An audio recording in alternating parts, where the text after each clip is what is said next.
Well, a very good afternoon and welcome to today's Lite Bite Lunch. Absolutely delighted to be joined today by Sarah O'Rourke from Saraden Designs, and we're going to have lots and lots to chat about.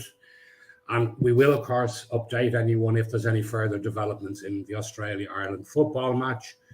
But until then, pull up a chair, grab a cup of coffee, sit back and relax and enjoy a Lite Bite Lunch. Good afternoon.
Yes, indeed. As I said, I'm absolutely delighted we've been joined today by Sarah O'Rourke from Saraden Designs. Hi. Some of you may know Sarah from when she was on the show previously, and she always has lots to share. But Sarah, for those who don't know you, maybe you just tell us a little bit about yourself, a little bit about your background and that type of thing, and then we can chat about everything properly. Okay, no worries. So my name is Sarah O'Rourke and I'm the owner and head designer of Saraden Designs Millner Atelier. And I'll go way back to the beginning. When I left school, all I wanted to do was be a fashion designer. So I went and did a year-long fashion course. And I found that I actually didn't love the course. So I pivoted a little bit and my degree is actually in sculpture. And I went to IADT in Dunleary. And while I was here, I developed my own fabric medium. And to be honest, I didn't really know where I was going to go with it or what I was going to do until a few years later. And my mum was going to a wedding and she asked me to make her a hat. And that is literally how Saraden Designs began. So I create hats, fascinators, hairpiece, wedding pieces, anything basically millinery, I create. I started the business then in 2016, and all the fabrics in my designs are obviously all handmade by myself, and it is a sustainable brand because all the cutoffs are reworked back in, so there's actually no waste left behind. I've exhibited all over the world, which is quite exciting. Different exhibitions, London Weeks. My designs have been on different runways and magazines, so that's been quite the journey. There was a few years there that there wasn't anything happening, so I did feel after the pandemic I kind of had to build the brand back up because it was going so well, and then suddenly it just stopped for about 2 years, which was it was quite upsetting because you build it up, it's your baby, and then suddenly this mad thing happens and the whole thing stops. So it was a bit of a weird time. Everyone kind of knows that. So as well as running the business, I actually work in a secondary school. I teach in a college and I teach millinery to them. I also teach my own private sewing and millinery classes, and I teach millinery in adult education as well. So quite busy, very, very busy lady. Well, that's what I was going to say. Like, what do you actually do in your spare time? What spare time? I don't know what that is. Well, again, I think that's one of the things that for so many people, when you're self-employed, that is a huge part of it. People think, oh, go self-employed, I can work my own hours and I can have all this free time. And the reality is you never actually stop working.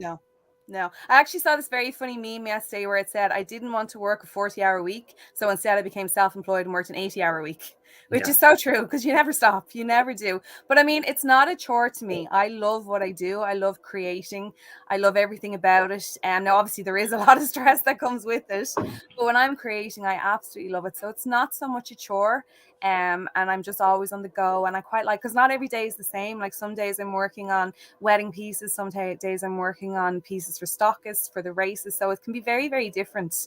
Every day can be very different, which I quite enjoy. Yeah, and again, I think that is the key thing.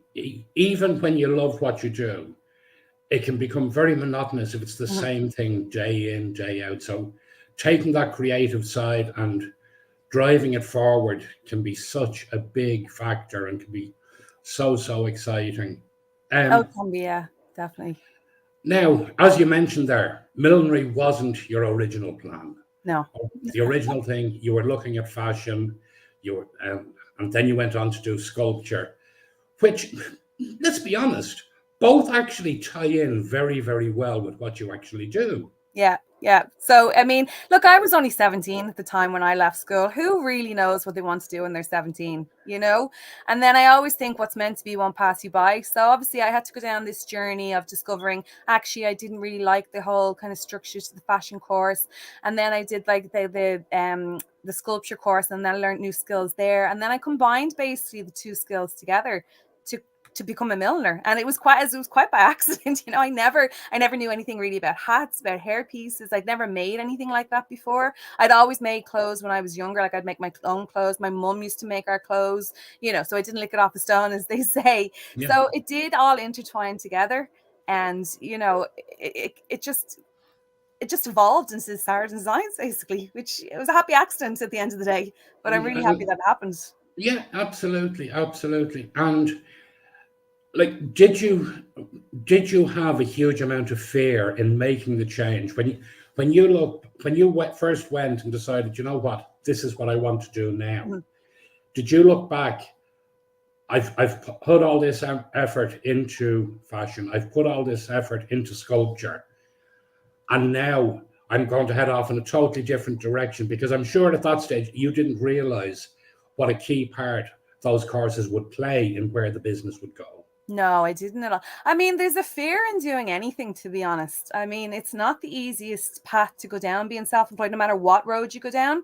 There's always the fear in the back of your mind, am I doing the right thing? I've gone from such a stable income to when's the next paycheck going to come in? You know, that kind of way. So there is a bit of fear in that. And then there's the fear of, do people like people have told me my stuff scratched my face. They've come up and said, oh no, that's horrible. So there's the fear of putting yourself out there and your creations, and the fear of rejection. But then there's also the wonderful people think the stuff is amazing, you know. So there's a chalk and a cheese to the thing.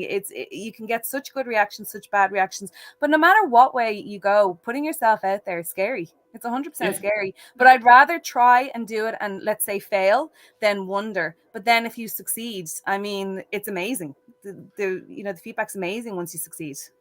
Well, absolutely. And like, when we talk about success, you have had an absolutely remarkable success this year in terms of awards won.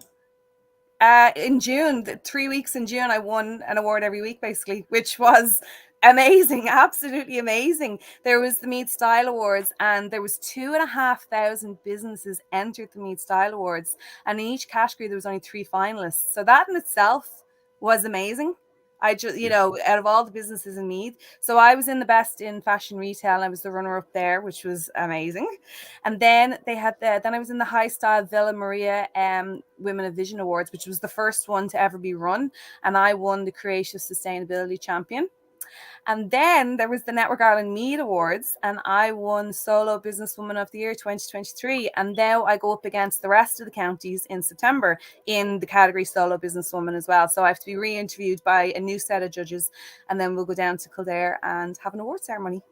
So it's been very exciting.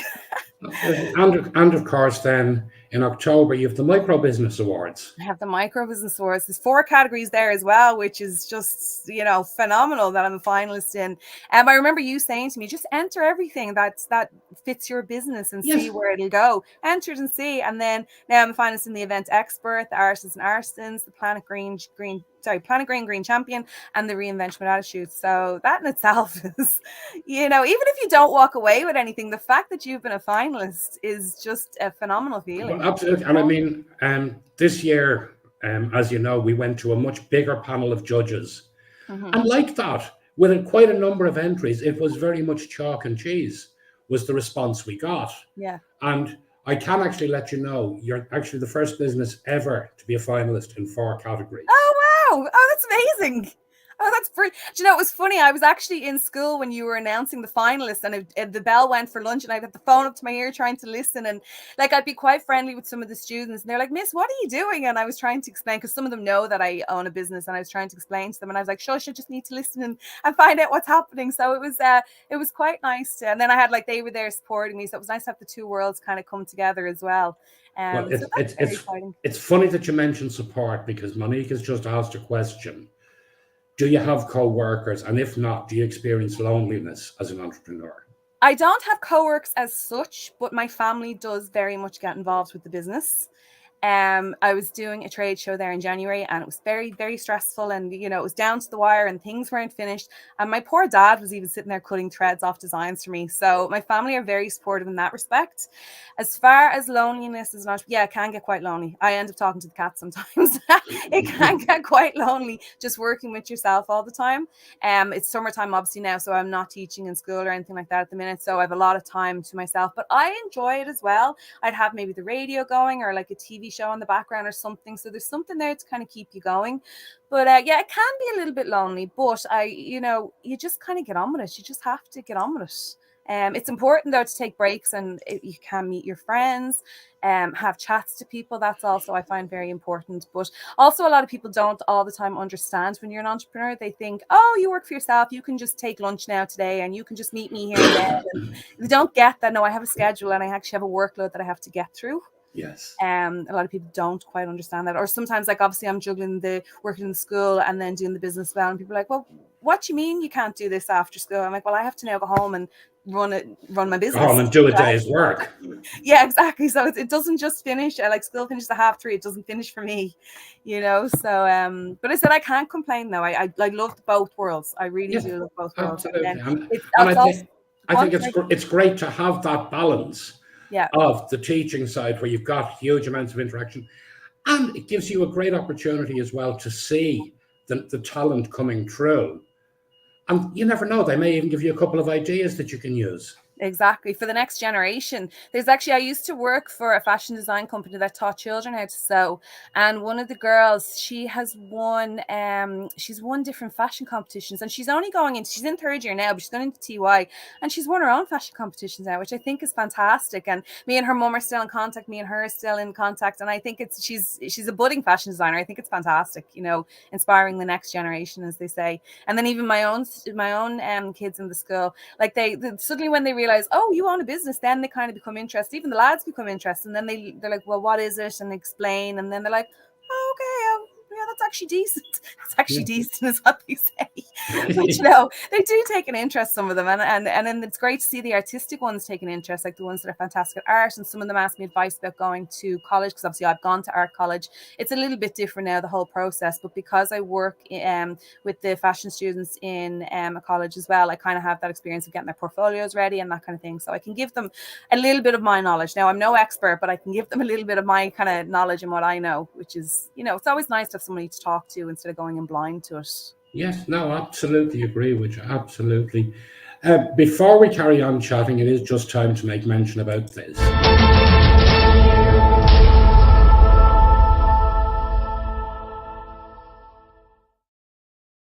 We have mentioned the Micro Business Awards finals are coming up on the 21st of October in White's Hotel in Wexford. And we would absolutely love to have you join us there and be part of what is a really laid back, fun night. We start off with some pre-dinner drinks and some networking and general chit chat. We move inside. We have enjoy a very sumptuous dinner, and you'd never guess it to look at me, but I love my food, and we work very closely with the hotel to have a really nice menu laid on, suitable for absolutely everybody. And then we go through the awards presentation, which we try and keep relatively short, that it doesn't drag on for people. And then we proceed down to the bar for more networking. It's a wonderful night out. Tickets are very good value when compared to a lot of the other award ceremonies out there at €90 each. And we would absolutely love to see you there. We also do a door raffle on the night. And I have to say, looking at the list of prizes that have come in so far, it is going to be absolutely amazing.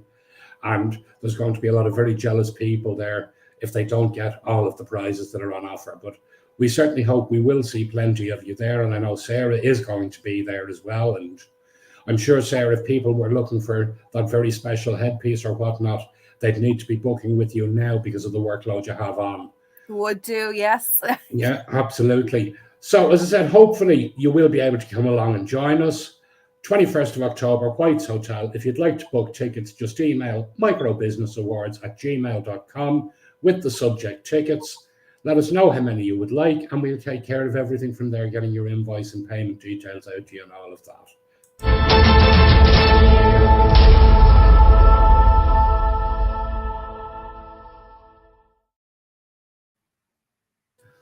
So, Sarah, as you know, every guest that comes on gets asked this famous question: what is your favorite Lite Bite lunch?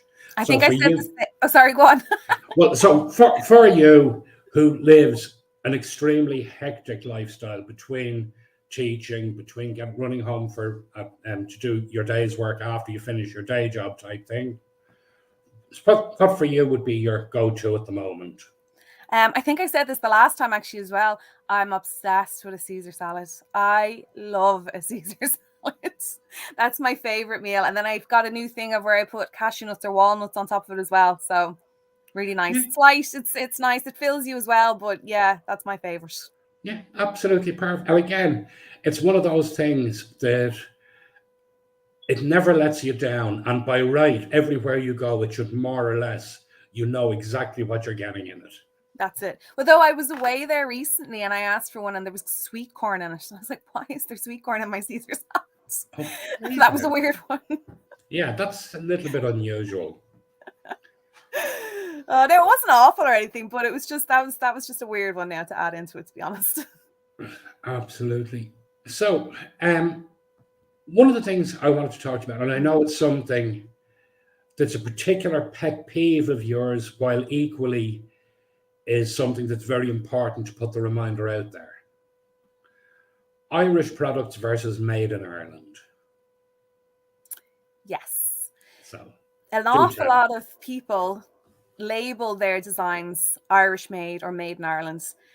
And that's fair enough. But a lot of people design it in Ireland, send it off to, let's say, Italy, Spain. I think the Ukraine was a place I heard people say they sent it obviously before the war. And then it's shipped back to Ireland and then they package it and say made in Ireland. And I'm like, it's not made in Ireland. Now, fair enough, the designs might have been created in Ireland, and I won't take that away from anybody. And I won't take away from the fact that somebody has created these beautiful designs, but it's not made in Ireland. And it does peeve me a little bit because all my designs are made in Ireland. They're all made by me as well. Everything's handmade. So it does peeve me a little bit. Right. Is there any way for people, when they're looking at goods or whatnot, to establish whether it is Irish made or it's made in Ireland?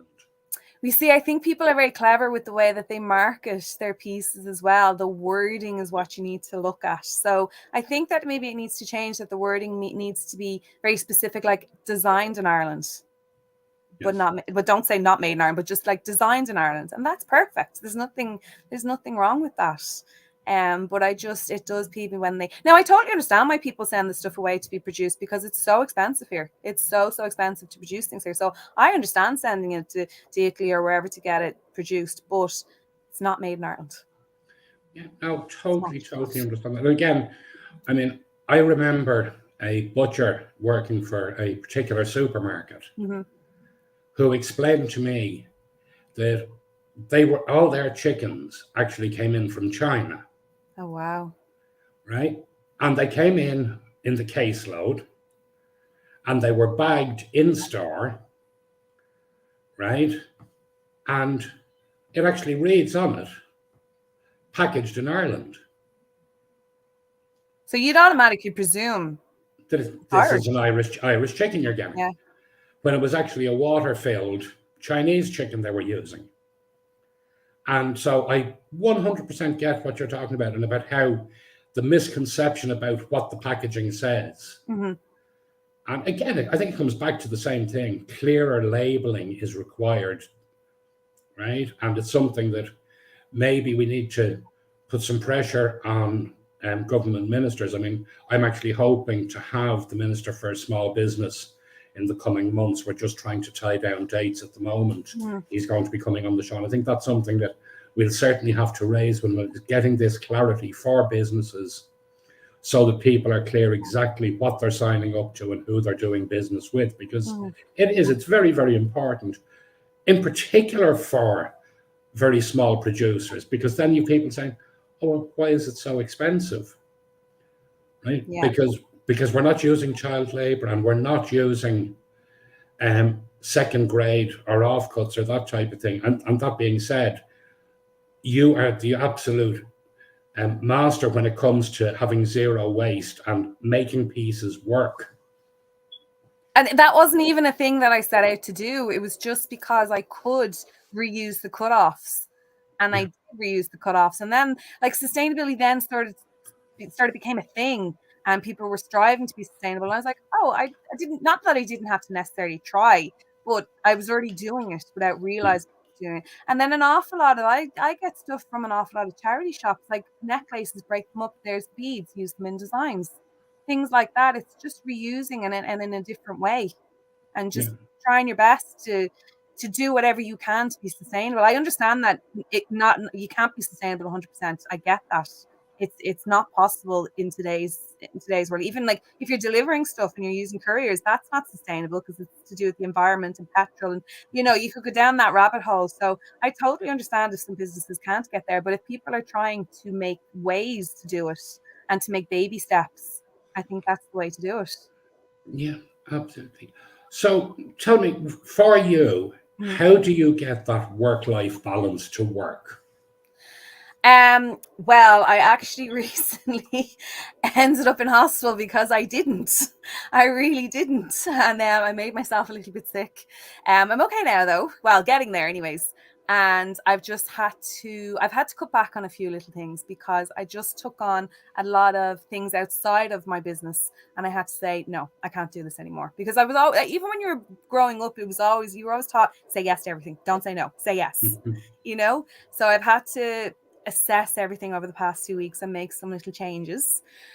But I'm learning, and I always make time for the important things, if you've got an occasion or going for coffee with your friends, that's important. Just taking those little time outs, and making a point of just even sending that text message to a friend and just being like, oh, how was your day? And see how other people are, that kind of way, checking on other people.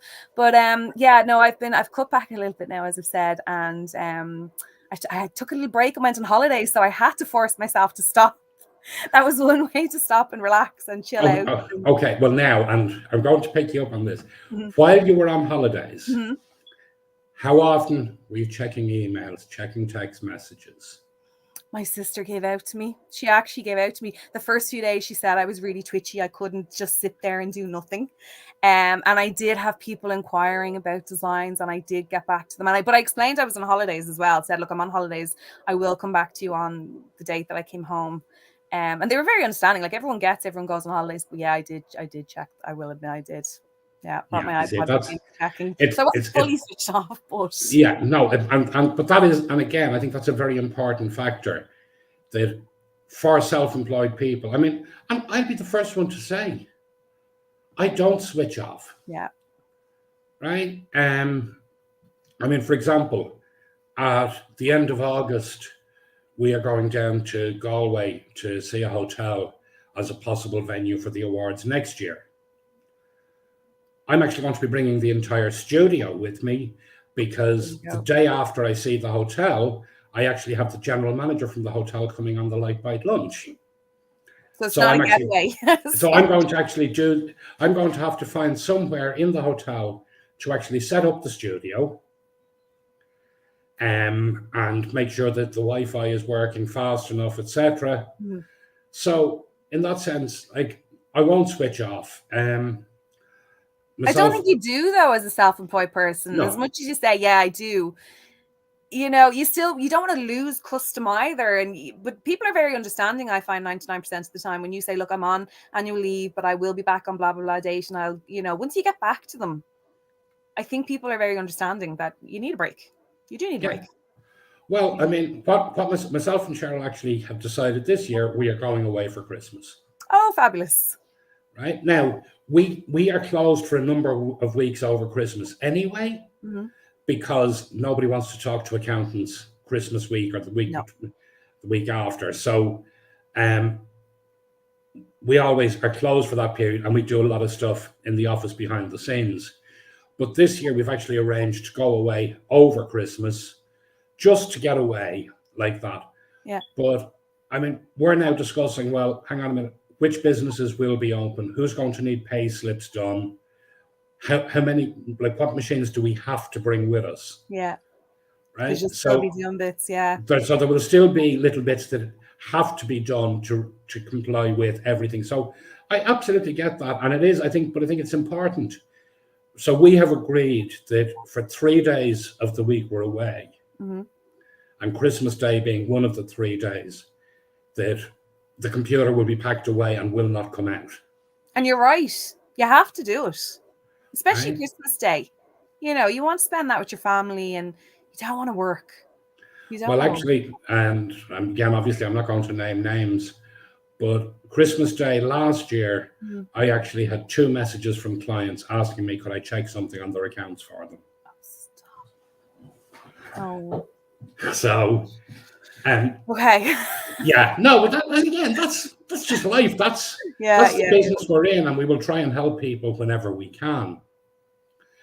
But it's hard. It is hard. Like last Christmas, I felt like I didn't have Christmas at all. I was getting ready for it at the trade show in January.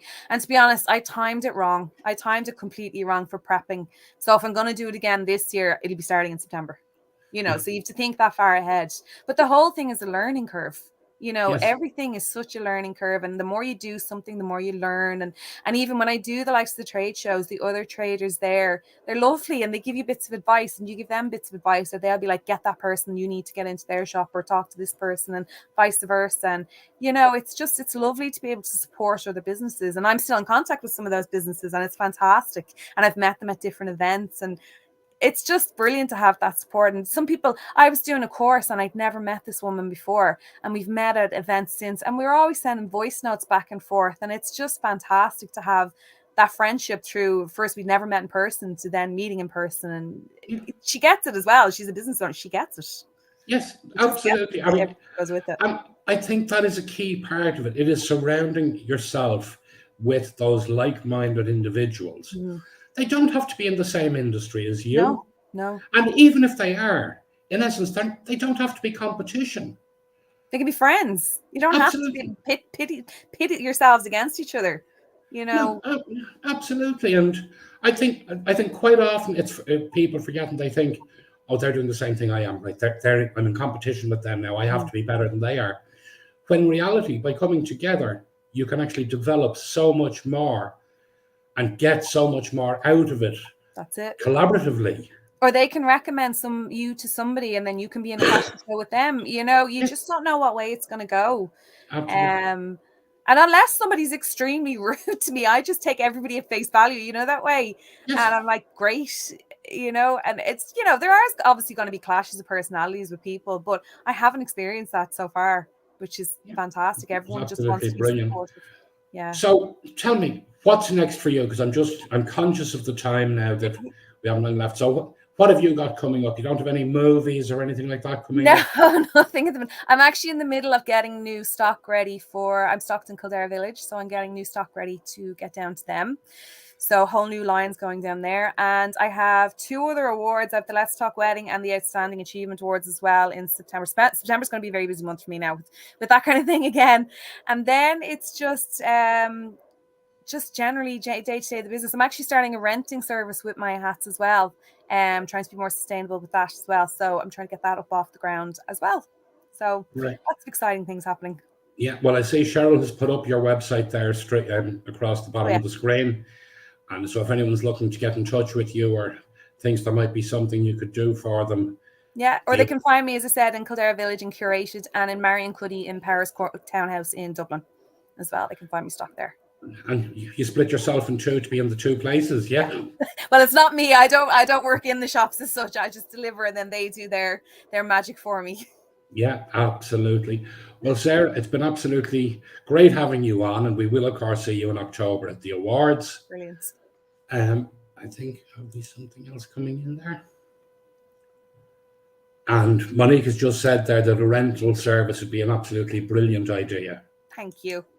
Thank you. So because I understand people don't want to necessarily pay huge money, or they might want different pieces. So I totally understand that. I've gone the to and the froing. So yeah, it's going to happen.